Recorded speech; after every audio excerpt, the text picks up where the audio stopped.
Alrighty, hey everyone, happy Wednesday. The Fed had a big O meeting. Of course, nothing happened, but we knew nothing was going to happen. However, because of all the stuff that he talked about, I guess you could say, we did see Bitcoin take a little bit of a dive. But I'm looking at the charts right now. Things are looking pretty good. Bitcoin bopped right back up. The technicals are still all over the place, but we're going to have a lot of fun stuff to talk about today. For this hour-long stream that we're going to be having today, maybe a little bit longer, I did raise my desk. I do think it makes me a little bit more active, a little bit more, pump and stuff like that, but in a more natural way. So, this is going to be the new normal here. I got to find some more comfortable shoes, but I think we should be good. Loki is sitting over there, but I'm going to give him a treat very fast. It's going to be... I offered to give him a piece of lung, but he did not want it, so I'm going to try it again and see if it works. All right, look up over here. Yep, come on. All right, so we're going to see how it goes. He may like it, he may not, but I'm thinking he's going to like it. Yeah, like it? Man. Yeah, he liked it. Okay, there you go. So, I just tried to give it to him a few minutes ago, and he was just definitely not having it. Excuse me. So, let's get started, everybody. Today, I got some water here. I've been very dehydrated because all this sunshine in the northwest. All right. And sorry for no music today. I was just trying to use the website, and it said the servers were down for the website, so I was like, oh, okay. Probably better to do this another time.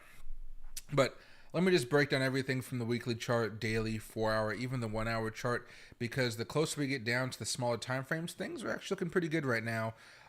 It's just those medium time frames that we talked about, the 4-hour and stuff like that. That was a little bit of an ick factor here. But at this point, it just kind of ends up being a divergence that'll eventually break. But until then, you can see the bulls really just taking charge and buying up more and more and more every time there's a... what you would call a significant dip. And by significant, I just mean it comes down a few $100s in a rapid succession. The buyers still seem to be there, and they want to find every dip they can to buy up as much as possible. I think this could also be because we're leading up to two major events in the cryptocurrency world. I believe in a few weeks we have Consensus Toronto, and then at the end of this month, I actually just booked my hotel before this stream. We have Bitcoin Vegas. So two massive events where usually there's so much news being dropped that it does give a little bit of catalyst to Bitcoin, a little bit of catalyst to the rest of the altcoin markets out there. So just keep that in mind. We haven't talked about it a little too much because I don't like pushing those types of events, to be honest. But yeah, so popping over here, we're still very close to having everything being nice and green here. We have the change of character still in our favor. The stochastic is good. The RSI is good. MACD just having some issues here. I'm waiting to see. I'm waiting. And if we can have a breakout this week or something like that where we go sky high, oh yeah, I'll be very excited about that. But until then, I'm still just dollar cost averaging some altcoins because of those weekly charts that we talked about. But I haven't really been doing too much of a heavy leverage swing trade here. I just haven't felt as comfortable. Day trading, sure, we talked about that, but swing trading, it's been a rough one here. Now, everything's already good for the most part on the weekly chart. Daily chart, we start seeing a little bit of divergence here, but even though we're kind of choppy here, we're still making not lower lows. I guess that's the best thing I could say right here. We talked about this a little bit of a trend line here. We did break down below it. But if you go over here to the 4-hour chart, actually even just the 1-hour chart here, this was today's price action during the meeting and everything that was going on up until. And we did see Bitcoin have a nice little spike right afterwards. We're back at this level of resistance. Things looking good. And despite all of the drama, so I'm putting my foot down, making sure I'm not stepping on Loki. Okay, there we go, yeah. After all the drama we had over the last month, after all of it, Bitcoin at this point is still at $97,000, which I think is a very good thing. Bitcoin, realistically, if those tariffs would have held on, Bitcoin could be sitting in the mid-50s right now, or maybe the mid-60s is more likely. But we would not be in the 90s. So, just, be grateful that things didn't turn out as bad as they could have, right? This choppiness is not something I like to see, but what this is showing me over the last few days, because there really hasn't been amazing amount of news to keep this story going, the buyers are just there. People want to buy Bitcoin because they know it's going to go up at the end of the year. They still believe this is not a bear market. So when we have these dips and people are freaking out, whether just, this dip was about $1,000. Nothing too dramatic, right? Excuse me. We had those moves. Boom, they get bought back up really, really fast. And it's like the most basic level of support. You can see from here, it's basically a 200 on the 1 hour. Go over to the 4 hour, it's basically the 50 over here. Go over to the daily. Last time we had a bit of a dip, it was back down here towards the 200 with the 20 screaming up. We're looking at a golden cross, and this might be the first golden cross in a minute. So the last time the 20 crossed above the 200 was back over here. Great move. We're usually more paying attention to, I would say, the 50 crossing above the 200, so the blue crossing above the yellow. Last time that happened was right around the same time. And the only reason we do that, I would say more for the blues, because sometimes we have false positives with the yellow and the green lines right there. I don't really like to deal with it. But you go with, blue crossing above yellow, we're in a good spot. Right over here, went down a little bit more. Good. We're not there yet, but again, the momentum, and that's pretty much how I've been trading, I suppose. The momentum would suggest that we are on our way for a larger move over the next few months. I know a couple days ago what we did was we actually looked at some of the CME probabilities for what are the chances we're going to have a rate cut this month, which was today, of course, next month, and then going into July. And what we found is that most people have actually scooted off June and they push it towards July. And that's because as much as people complain about Donald Trump, the tariffs and stuff like that, so far the economy still seems to be okay. Maybe that'll change. I made a video for you guys talking about it yesterday or the day before. Check it out, where they only have about a few weeks of imports left until we start to see stuff not on the shelves. Now, these are going to be things like shirts and things like that that come over from China. It's not going to be the biggest deal, but let's say you want to buy a shirt. You might not find the size or the color you're looking for. You might have to settle for something else, and that thing that you settle for may be a little bit more expensive. That's kind of the gist of what I've heard. If you guys watch CNBC, Bloomberg, and Fox Business, altogether, tariffs aren't necessarily the best thing for our economy right now, just because we're kind of a weird rut. We'll have to wait to see if we're going to get a deal done. We did hear some news today about Trump and Xi Jinping going to possibly meet, and their counterparts are going to meet here very soon. That I would say is better news. That means that we can probably get over this during the summertime, which means during the fall, which is typically a crazy time for crypto to say the least, we should be going more of that parabolic level if we follow that nice and clean type of thought process. Politics, geopolitics, all of that is never really clean and simple, so it'll be a little bit more complicated, but I still do think this is still a good time for me and most of you guys to do some dollar cost averaging and kind of getting prepared for some of those moves. Just because, again, while Bitcoin's making its moves and possibly Bitcoin will go to all-time highs later on this summer, I mean, if we're lucky, maybe it'll happen over the next few days, but I'll wait. Maybe when the Pope is chosen, maybe Bitcoin will pop, right? I think there's probably a few meme coins out there right now, and you're basically just doing a ton of yellows about the Pope coin, and then you're just doing long. So the Pope is announced, you have a stop loss, not stop loss, excuse me, a scale out level or a target price where you just go boom, and then you just take all your money all at once. It'd be a nice thing right there. And hey, Mr. Grimbaldi, and happy to see you, Noir, and 420 Kyle. 420 was just a little bit ago. I totally forgot about that. Okay, so Bitcoin's still fine. Altcoin's still in some pain right now, but Trump is going to be doing some stuff over the next few weeks, so I might buy some more of this to see if it does anything for me. This token's very high risk, though. With token, you can see how stuff is bottoming out. It may not be going sky high, but the bottoming out, I think, is what is driving me towards investing more money in this. Because as you guys know, I stopped dollar cost averaging a while ago. Like, my averages on some of these tokens are probably around there. So it's not going to really take much for me to make profit.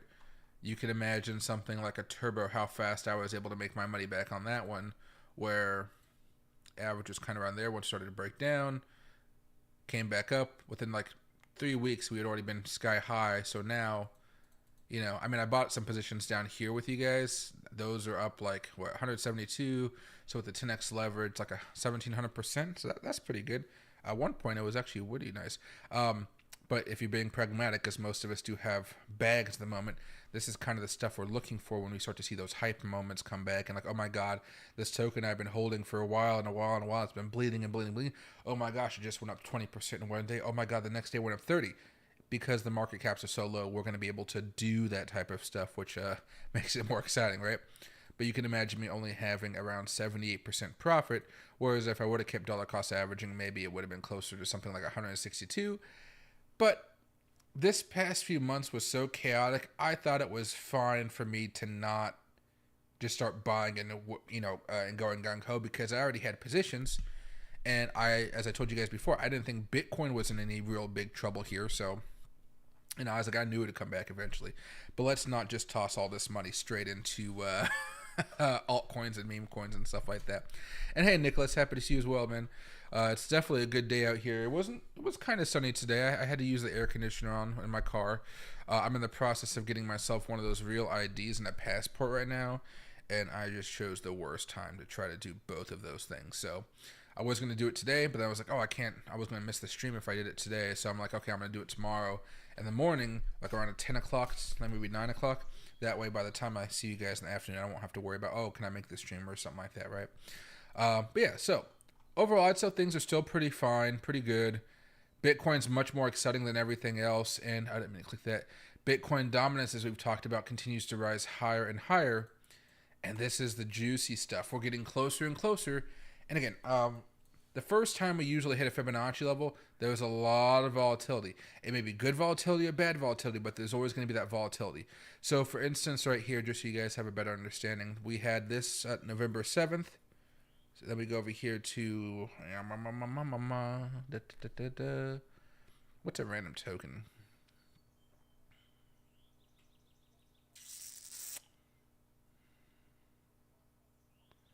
Well, we'll just go down the list and see a few of them. Let's just start with Ethereum.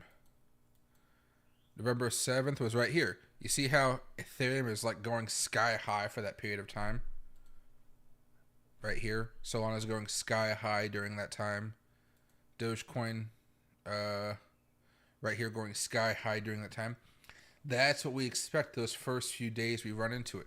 Now, it's not like it happened the exact same day, so you can see we were doing good moves, but the rejection started a few days after we came into contact with it. Came into contact over here on the 3rd. The big move didn't happen until the 7th, right? And then you can see we did a whole bunch of flip-flopping because all the altcoins have to rotate out. People take their profits. They move it back into Bitcoin. There's a bunch of stuff that happens there, of course. But we're getting closer. We're getting closer and closer and closer. So this is one of those reasons I'm actively buying more altcoins. If you guys have larger wallets, you can do swing trades with like medium, like 5 to 10x leverage and hold for a couple weeks. To me, that seems a little too risky, but some of you guys have been asking about that, and I'm like, you can, but I just say larger wallets so you can withstand downward pressure, so you guys don't have to risk getting liquidated, which is always a painful thing to deal with. Then back over here, first time we came into contact, nasty rejection. First time over here we got into contact, nasty rejection. And then the first time, well, I guess when was this thing made? Actually, this one we actually managed to break out. That was back in March. Because this thing is set to, I believe, this low. Well, I guess it'd be a little bit different because it'd be here for the first one if you try and go off of those ones. Oh, we eyeballed this. That's what we did. That's what we did. Yeah, see, when it spikes up there, it always gets rejected back down on the first attempt. It may break above it temporarily, but it's usually going to get rejected back down. So just keep that in mind, guys. This Fibonacci level is going to be interesting, and this is where we're probably going to do some larger investments.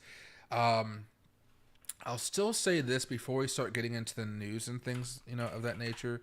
I didn't have time over the last few days to make this list I've been trying to do for you guys, but I'm going to try to do it tomorrow when I have some free time, because tomorrow I do have some free time, which I will use working.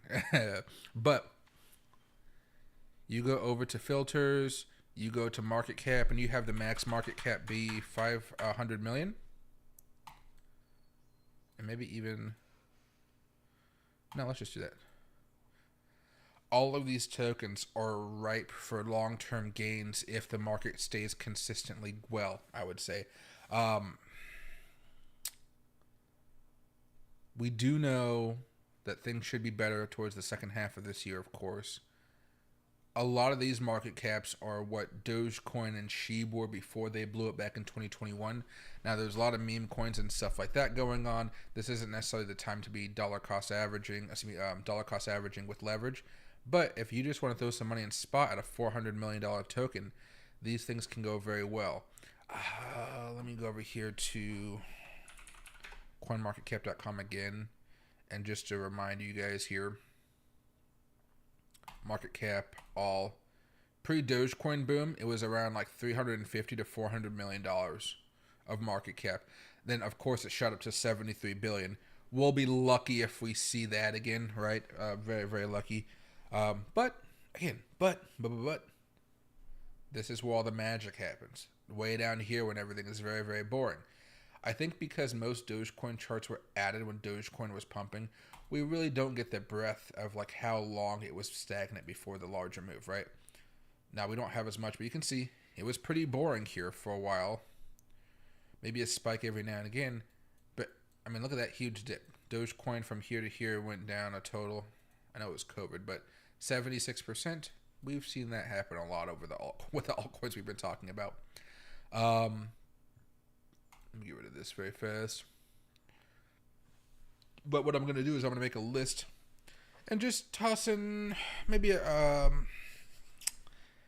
if I have access to an exchange that will allow me to buy some of these, I will happily put 10 to $100 in each one of these tokens and then just kind of track them to see how much money we make. I may already own them in other wallets, but I think it'd be nice to have a crypto.com wallet or a Coinbase wallet where I can buy this stuff and just have it up on my screen saying, hey, everybody, I got this amount of money in my account today. Let's see where it goes over the next few weeks.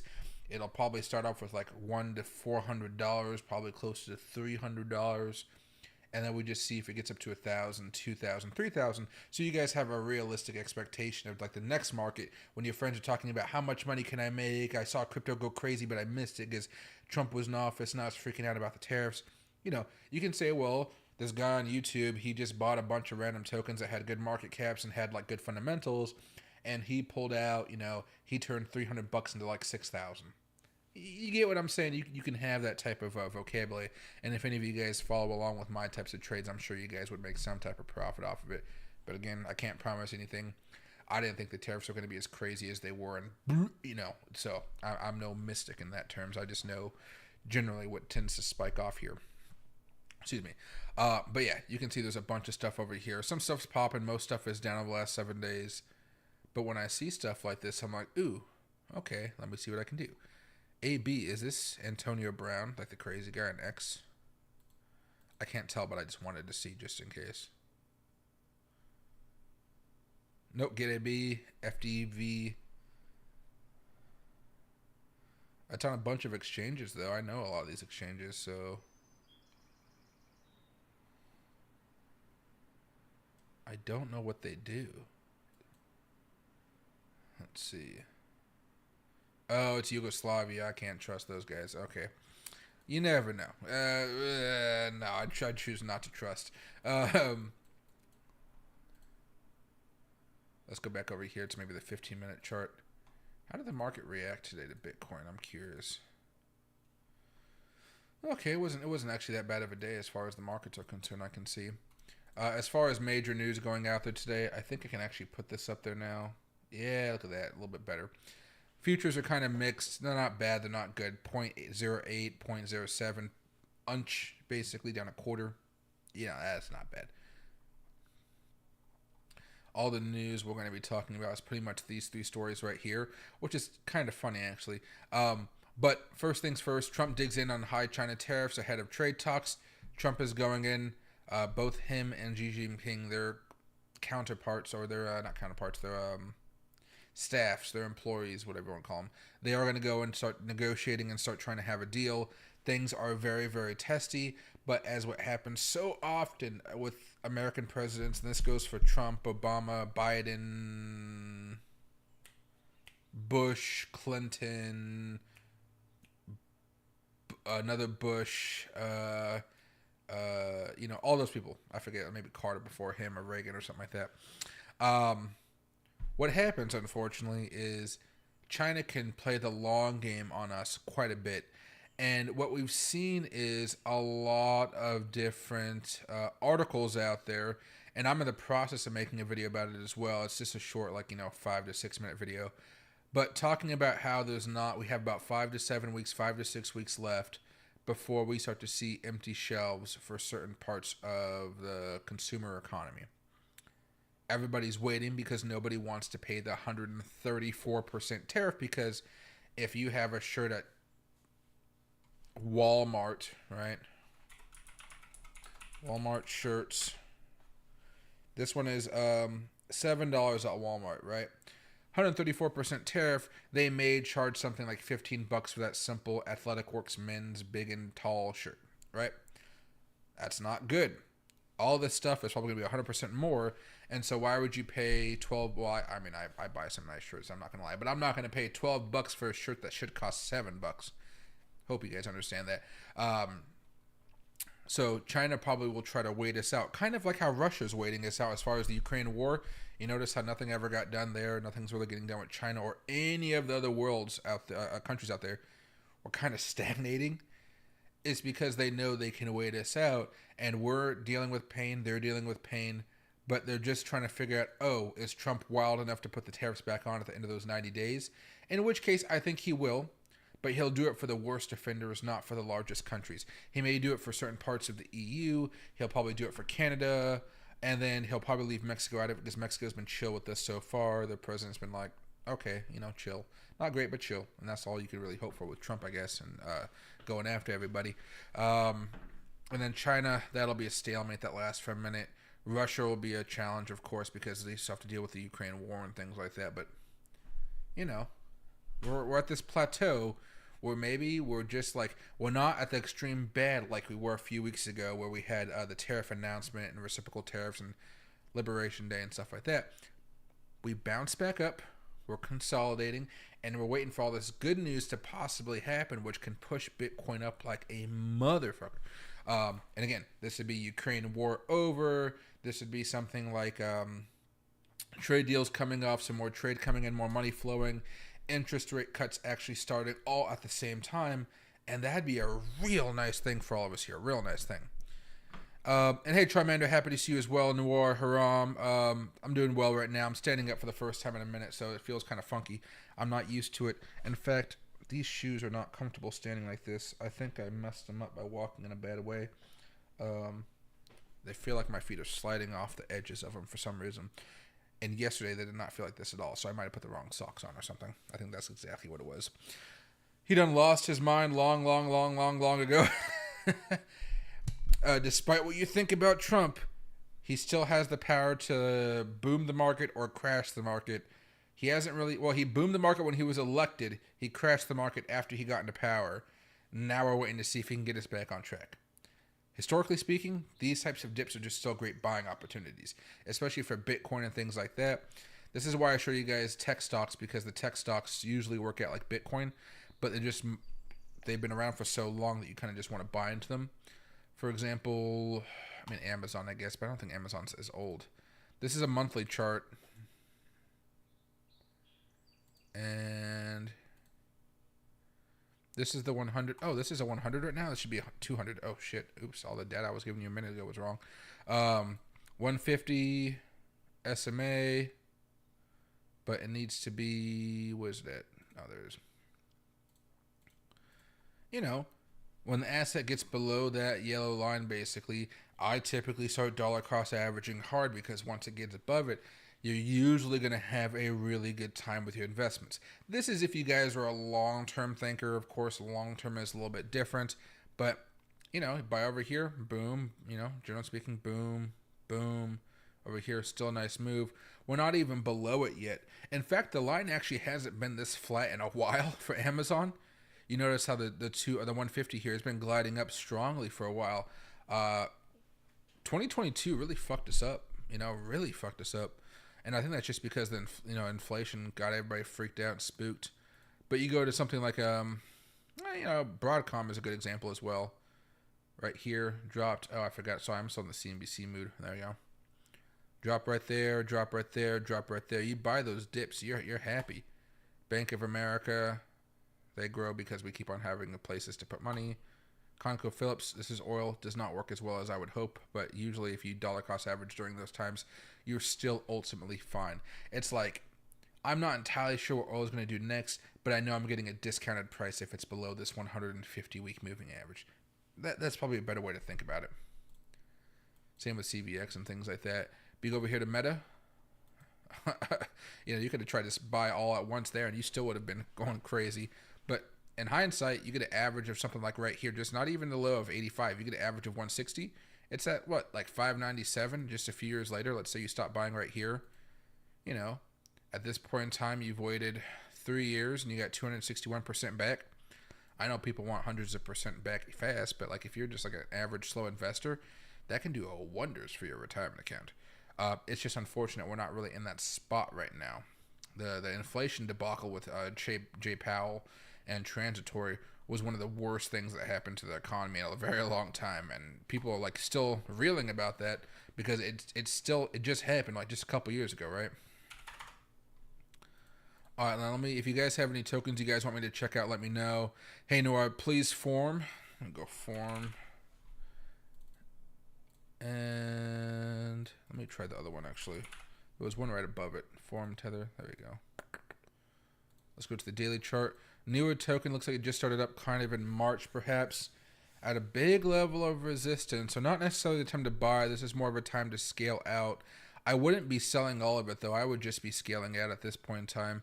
I don't know how much I can actually trust this wick that we saw.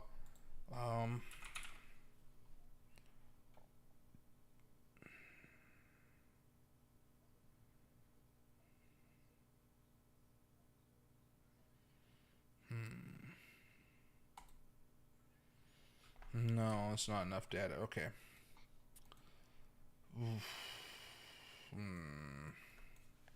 I don't like that wick to use for a Fibonacci level. What if I...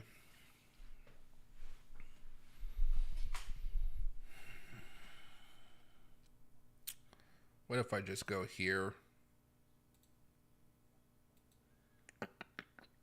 It's working, but not as much as I would like. Yeah, the fib level here is not going to be as good. What if I...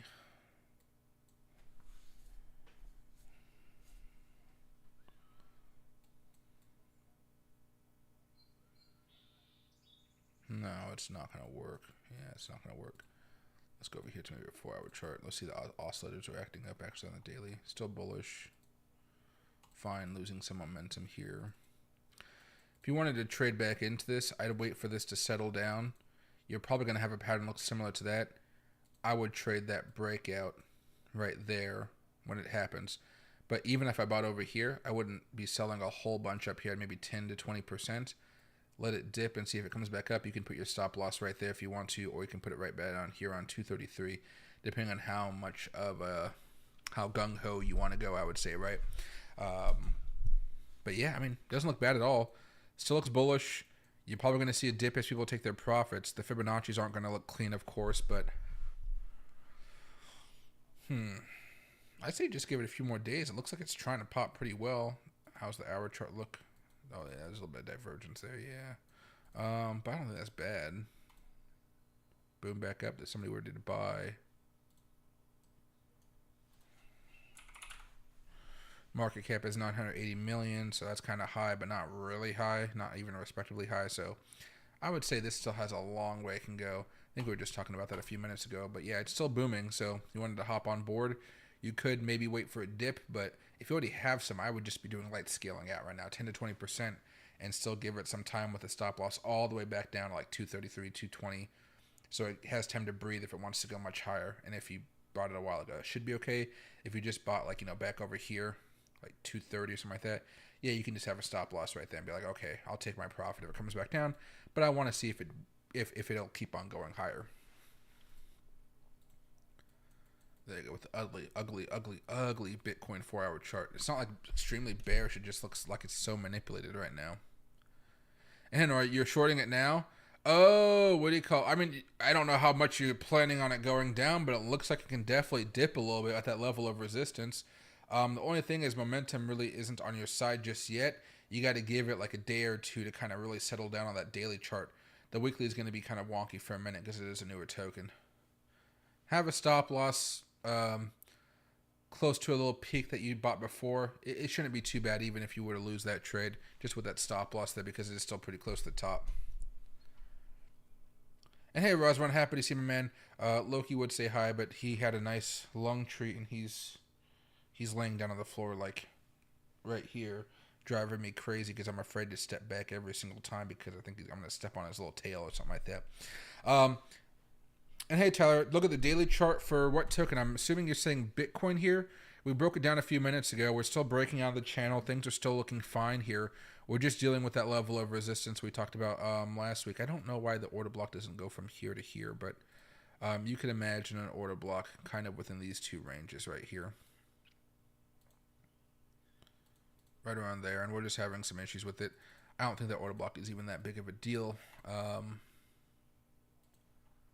The weekly chart is more of what I'm paying attention to because it feels like we don't have enough juice to necessarily break out to all-time highs, but we do have enough juice to try to push it towards the Fibonacci level around 100,000, 103,000 bucks, and then get rejected back down, not all the way to the lows of 72,000, whatever we were down to before, but an opportunity to make a higher low and then start booming up, especially if we're not going to have rate cuts for a minute. I just don't know how we can consistently go higher. But this is a weekly chart here. You go to the monthly chart for May, you know, we could spend the whole month just chilling out up here towards the barrier, then have a double top that pushes us back down, and then maybe that turns into a rectangle pattern that continuations on, right? But as I told you guys before, I think there's two events happening this month where you should see a lot of news around crypto drop. This is like politicians talking and things like that. Big people in the space that can often lead to manipulation around the markets. The first one is going to be Consensus Toronto. Yeah, this one. Yeah, May 14th to the 16th. I'm not going to this one. Crypto's most influential events. I don't know how many people from America are going to go here because of all the tariff stuff and the anti-Canada hate, the anti-America hate, yada, yada, yada. I don't think it's actually too bad, but if you wanted to go to this one, a pro pass is $900. Dear Lord. A Piranha pass is $9,000. A Platinum pass is $1,700. So, yeah, that's Canada's expensiveness right there. Holy crap. If you buy 5, you get 5% off. That's cool, you know. But, yeah, so expensive conference. I'm really surprised that's expensive. They got Eric Trump, Kevin O'Leary, Robert Hines, Charles Hoskinson, maybe, Dave Portnoy. I mean, they got some people here. I wouldn't say it's a crazy amount, but they got some. And then right after this, literally on May 27th, we got hold on, Bitcoin Vegas. Hey, I'm here. Happy to see my man. And hey, Chamberlain, yeah, definitely 900. And oh, Dolphin, sorry, I totally missed your comment. I'm probably guessing Q3, Q4 of this year, the way we're going. It just feels like we have all this good news waiting to come out, but because politics and geopolitics and finance is so slow, it feels like we're just not going to get it anytime soon.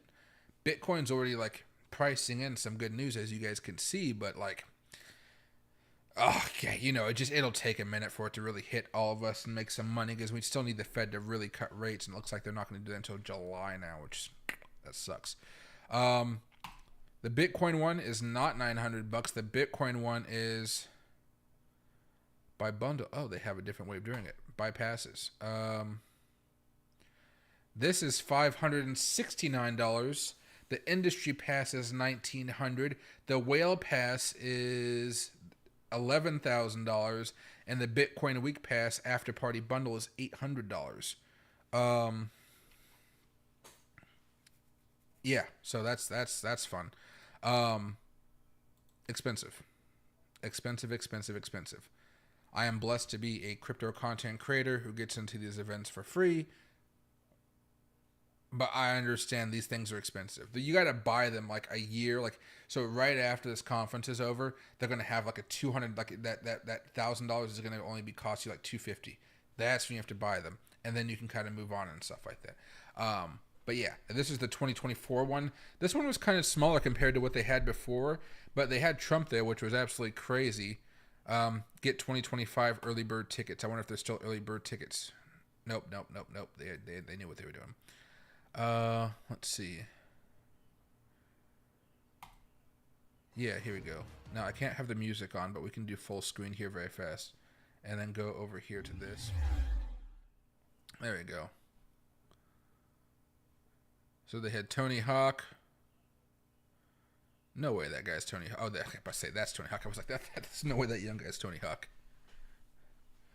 Nayib Bukele, Snowden, Steve Aoki. Dude, I don't even... Oh, no, that's 2022. I was like, I don't think he was there. RFK, Jack Dorsey, Senator Loomis, don't care. Cash App, yeah. Aaron Rodgers, Odell. This is back in 2022. But yeah, so there's a bunch of people that are in crypto. They want to be in there. If it's just to make money, they'll do it. But yeah, these tickets may be expensive. But yeah, so I'll let you guys know how the conference is. I'll be streaming a little bit from it as well, kind of showing everything going on. It's in the Venetian though this year, so let me go over here.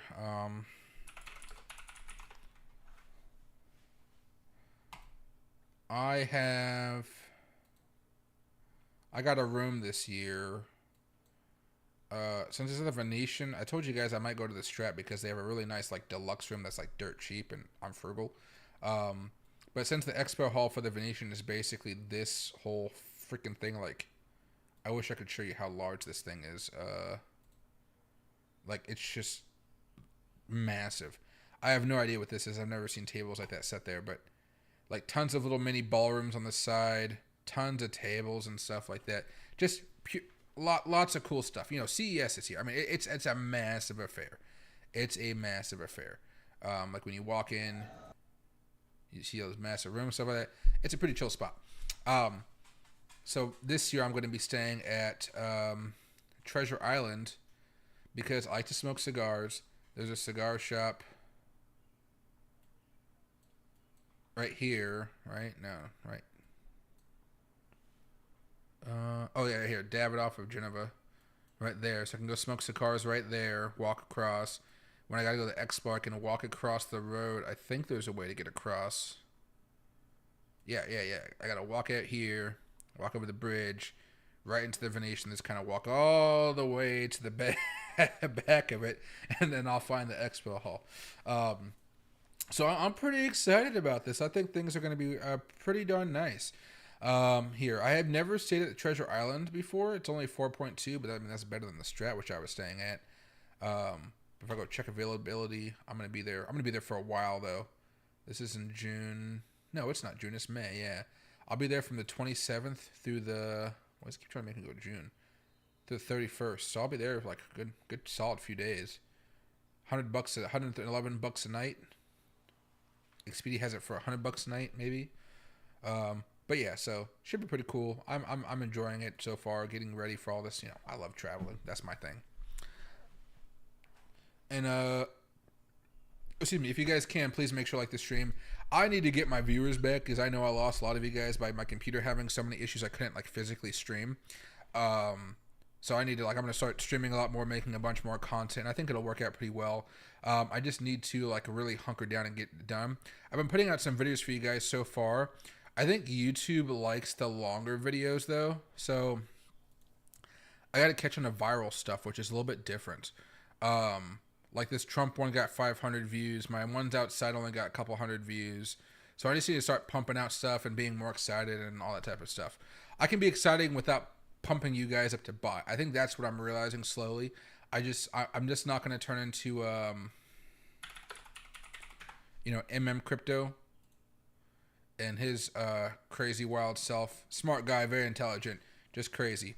Well, actually, even his views are down quite a bit 38,000 10 hours ago, 68, 75. Yeah, his views are down a lot. Maybe it's not just me. I think people might have got ticked off from crypto because they might have got liquidated with leverage over the past weeks. Yeah, 3 months ago, 194. His views are down from what they were just like a couple quarters ago. Yeah, wow. Still, good guy, has a lot of stuff, but his views are down. I mean, just like mine, obviously. I would kill for these views. Although I'm not out on the boat and stuff like that. I think the way he does it is he records himself and then his editor puts that on there. You know what I mean? Puts all that stuff on there so he knows what's going on. Maybe so. I'm not entirely sure just yet. All right. If you guys have any questions, let me know. I think what I'm going to do is after this, I'm going to go smoke a cigar. My buddies want me to go watch a basketball game with them, and I'm not much of a basketball fan, but playoffs make everything more exciting, let's say. And then when I come back, I think I'm going to hop on another stream with you guys. I think I want to do more rapid streams where I just hop on for half an hour, even 20 minutes, talk with you guys for a little bit of time and say, hey, look at all this breaking news happening. This is what I think about it. Here's something cool that you guys may have not considered about it. Here's a token popping off, and then hop off and go about my day, maybe letting Loki play around and stuff like that. I think that'd be a kind of a fun way to do it. I'm standing up right now because I don't want to sit down so much when I'm doing all my work. Like when I do editing, I sit down. Everything else, I'm trying to stand up a little bit more, killing my poor little feet because they're not used to it. I'm just like fat with a lot of weight on my feet. But it could work out that way. So I'm doing it piece by piece. And to get my subscribers back up, I'm going to start making some of those Indian shorts again, which are really fun to make. I'm going to do some collabs on some other YouTubers as well. So we'll see how that works and stuff like that. But if there's no more questions, guys, I'll see you guys later on tonight. And then if you guys can't make it to tonight's stream, whenever it happens, I have no idea what's going to happen. Probably around like 7 hours from now, 6 hours from now, something like that. We'll talk about some tokens. Maybe we'll just build up the list, the watch list tonight while I'm streaming with you guys. And I think that could work out pretty well. So see you guys a little bit later. Thanks for joining the stream, guys. We're back above like 20 where we were the other day. So more viewers are coming in. I think I just need to stream this time. Maybe I think I can do as max of 2 streams a day, maybe 3. It just depends on when I put my videos out and stuff like that because YouTube doesn't want to give out as many notifications.